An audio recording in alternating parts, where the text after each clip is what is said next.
مالک اور سچا ہمارا مالک کہ سوا اس کے شانوں والے بادشاہ کے، رحمان و رحیم کے، وحدہ لا شریک کے، کوئی عبادت کے لائق نہیں۔ تو بڑا مہربان ہے، بہت کریم ہے، حد سے زیادہ نوازنے والا، کرم فرمانے والا،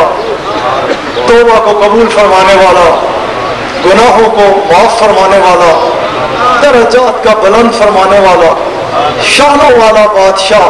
کہ جس کے فضل و کرم کی نہ تو کوئی انتہا تھی، نہ ہے اور نہ ہو سکتی ہے، اور جس کا فضل اس کے غضب کے اوپر حاوی ہے، اور ہم تو اس کا شکر ادا نہیں کر سکتے کہ جس انعام سے اس نے ہمیں نوازا، جو ہمارے اوپر کرم کیا کہ ہمیں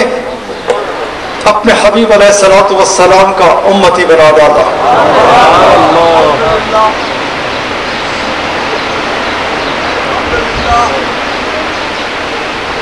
اور سچے ہیں اس کے پیارے حبیب، ہماری جانوں کے بادشاہ، حاضر و ناظر، مختار کل صلی اللہ علیہ وآلہ وسلم، کہ جن کے صدقے سے، جن کے ذریعے سے، جن کے وسیلے سے مخلوق نے اپنے مولا کریم سے آشنائی حاصل کی۔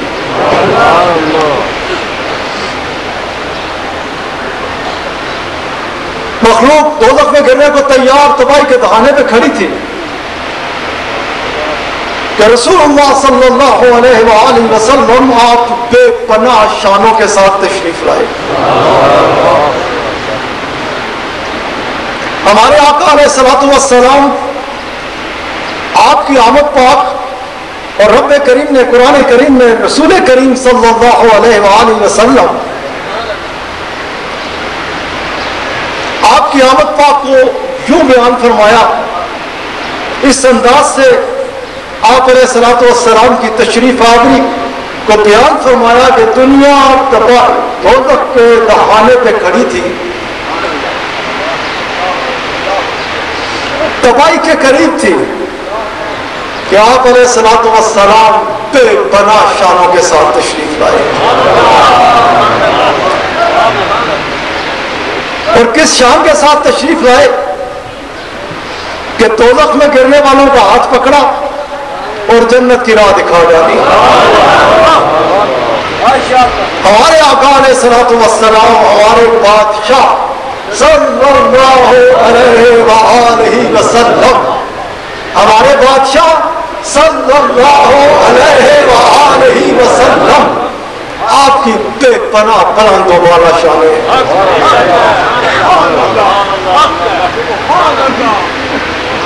کائنات کا تصور اس مقام تک نہیں پہنچ سکتا جہاں سے رسول اللہ صلی اللہ علیہ وآلہ وسلم کی شان مبارک شروع ہوتی ہے۔ رسول اللہ صلی اللہ علیہ وآلہ وسلم، آقا علیہ الصلوۃ والسلام، آپ اس مرتبہ ہم خوش نصیب ہیں کہ 12 ربیع الاول آپ علیہ الصلوۃ والسلام اللہ کا احسان بن کر تشریف لائے بے پناہ شانوں کے ساتھ۔ 12 ربیع الاول کو ہی رسول کریم صلی اللہ علیہ وآلہ وسلم، آپ علیہ الصلوۃ والسلام نے اس چیز کا فیصلہ فرما دیا، اس چیز کو پسند فرمایا کہ اب میں مدینہ پاک میں ہی رونق افروز ہوں گا۔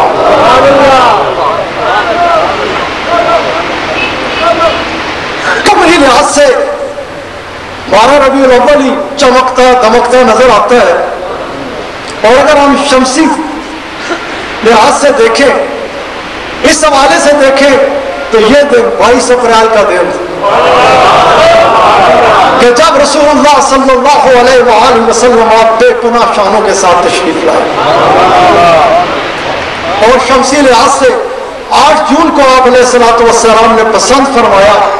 کہ میرا محل مبارک مدینہ المنورہ میں ہوگا. تو اس لحاظ سے اس مرتبہ یہ دونوں دن اکٹھے ہیں. ربیع الاول شریف کا آغاز ہوا تو سوموار المبارک کے دن سے پاکستان میں. پھر 12 ربیع الاول شریف ہے عید میلاد النبی صلی اللہ علیہ وآلہ وسلم، عیدوں کی عید. تو جمعے کا دن ہے کہ جسے مسلمانوں کے لیے عید کا دن قرار دیا گیا. پھر 22 اپریل بھی آج جھوم رہا ہے اور 12 ربیع الاول کا تو شان براء البراء ہے. ہمارے آقا علیہ الصلوۃ والسلام، آپ علیہ الصلوۃ والسلام جب تشریف لائے بے پناہ شانوں کے ساتھ، آپ علیہ الصلوۃ والسلام کی آمد پاک پر کفر و شرک کے محلات میں زلزلہ آ گیا. آپ علیہ الصلوۃ والسلام اعلیٰ ترین آمد پاک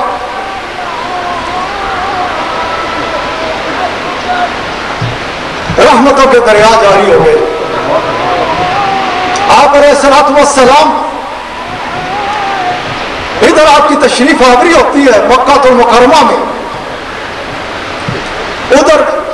فارس کا آتشکدہ 11,000 برس سے جادو کے زور سے جل رہا تھا، بجھ جاتا ہے. ادھر جو کاہن بڑا بیٹھا تھا اس کی زبان سے نکلتا ہے کہ وہ ہستی آ گئی کہ جن کے آنے کی یہ نشانی تھی کہ زمین نے ان کے قدم پاک کو چوم لیا، وہ تشریف لے آئی. ان کی نشانیوں میں سے تھی کہ جادو کا زور، جدھر آپ کا نام ہوگا ادھر جادو نہیں چلے گا. اور ساتھ ہی اس کی زبان سے نکلا کہ اس کے بعد میں نے بھی چلے جانا ہے، اور وہ مر گیا. رسول اللہ صلی اللہ علیہ وآلہ وسلم آقا علیہ الصلوۃ والسلام آپ تشریف لاتے ہیں. آپ علیہ الصلوۃ والسلام کی تشریف آوری آپ کے عرفہ والا بے پناہ بلند و بالا، بے پناہ بلند و بالا خاندان پاک کہ جو ایک ایک ہستی نور مصطفیٰ صلی اللہ علیہ وآلہ وسلم لے کر اپنے ماتھے پہ چلتی تھی. یاد رکھیے گا آدم علیہ السلام کا جو سجدہ تھا وہ نور مصطفیٰ صلی اللہ علیہ وآلہ وسلم کو تھا. اور یہ نور پاک جدھر جدھر چلتا رہا، تیری میری کوئی بصارت یا جرأت نہیں کہ ہم ان ہستیوں کی شان کے بارے میں اندازہ بھی نہ لگا سکے کہ جو یہ نور لے کر چلتے تھے، جن کے پاس یہ نور ہوتا تھا، جن کی پیشانیوں میں یہ جب